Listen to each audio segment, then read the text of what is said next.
Husky's hoping to build this project just south of the current upgrader that's east of Lloydminster. But the question remains, does this kind of activity mean a potential rebound for the oil and gas sector in our region?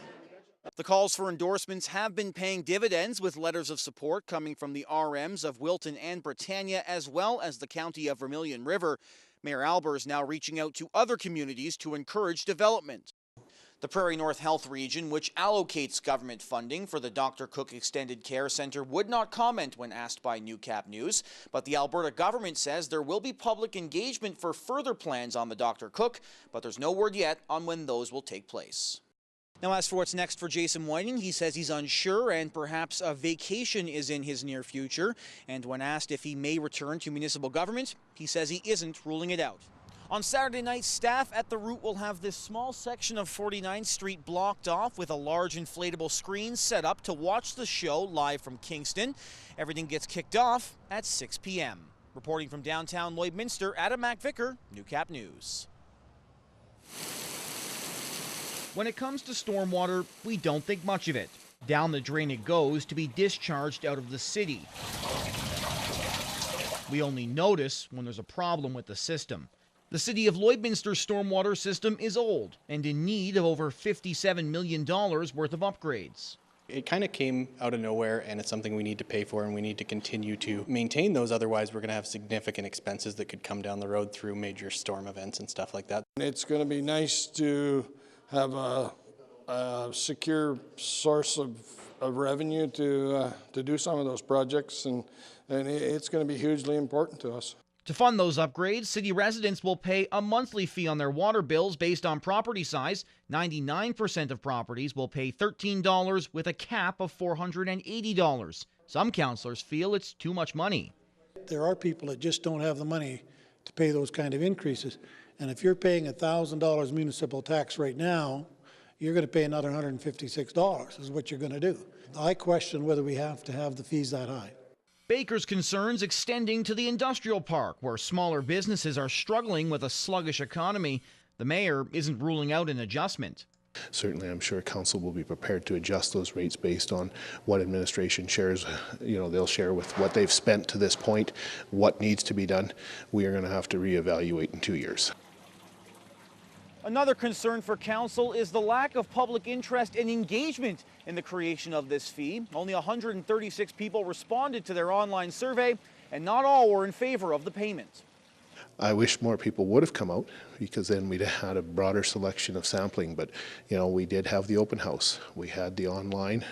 We have councillors and myself out and about in the community, so people had a chance to speak to us about it. Another open house may be in the cards, as the mayor expects to hear from residents very soon. I'm sure once it appears on their utility bill, they're going to go, where did this come from? Adam MacVicar, Newcap News.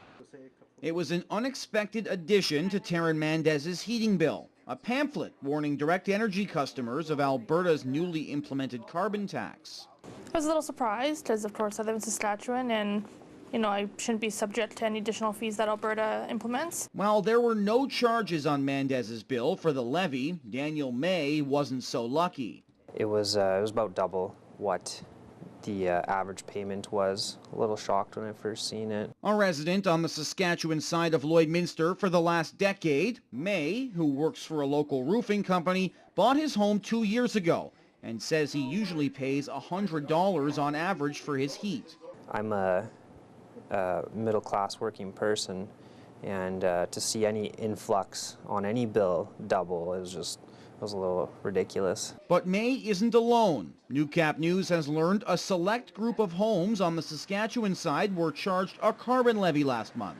We're aware of 12 instances where ATCO sent through charges for us to pass on that was an error. We were alerted to it by the AUC last Monday, and so we've been chatting with them and with ATCO Gas to get it sorted out. The Alberta government says the carbon tax should only add about $124 per year to people's energy bills, but some residents are seeing their bills double or triple. Direct Energy attributing that to a 50% increase in the regulated price of natural gas and a cold snap in January.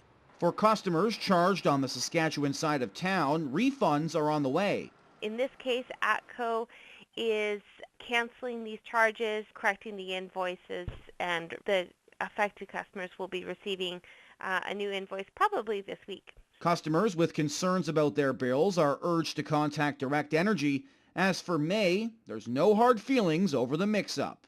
They've always been great, and so hopefully we can get it sorted out. Adam MacVicar, Newcap News. This is Newcap News with Adam MacVicar.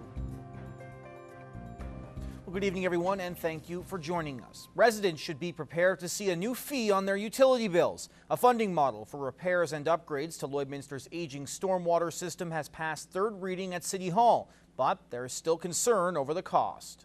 It's an issue that's prominent in communities across Canada.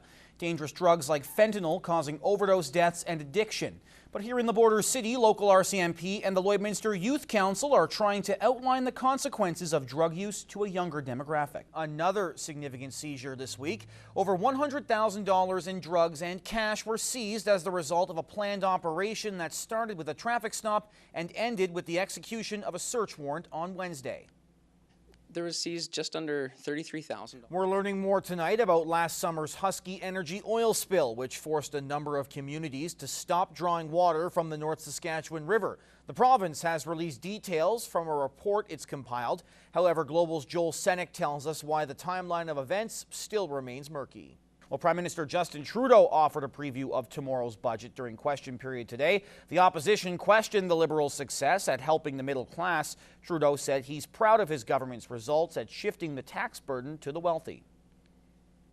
Just tomorrow, we'll be presenting Well, that is all the time we have for this evening. Thank you so much for joining us. From everyone here in the Newcap newsroom, have a great night, and we'll see you again tomorrow.